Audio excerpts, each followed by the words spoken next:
துயரத்திலிருந்து பாடுகளிலிருந்து எப்படிப்பட்ட கொடுமையான சூழ்நிலை இருந்தாலும் அதிலிருந்து ரட்சிக்கிறவர் ஒரே ஒரு தெய்வம், அவர்தான் இயேசு.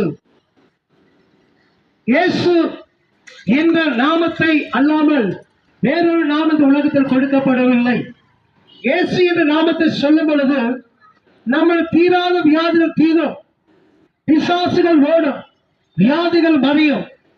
அவ்வளவு பெரிய நாமம் உள்ளவர், வல்லமை உள்ளவர். நாங்கள் பேசுகிற பிரசங்கிக்கிற அந்த இயேசு. வேதத்தில் ஒரு சம்பவத்தை சொல்லி நான் கடந்து போக ஆசைப்படுகிறேன். வேதத்திலே 12 வருஷம் உள்ள ஒரு தீராத வியாதியால் பாதிக்கப்பட்ட ஒரு தாயார் இருந்தார்கள். அவர்கள் அந்த வியாதிலிருந்து விடுபட எத்தனையோ மருத்துவர்கள் சென்று அந்த வியாதிலிருந்து விடுதலை பெற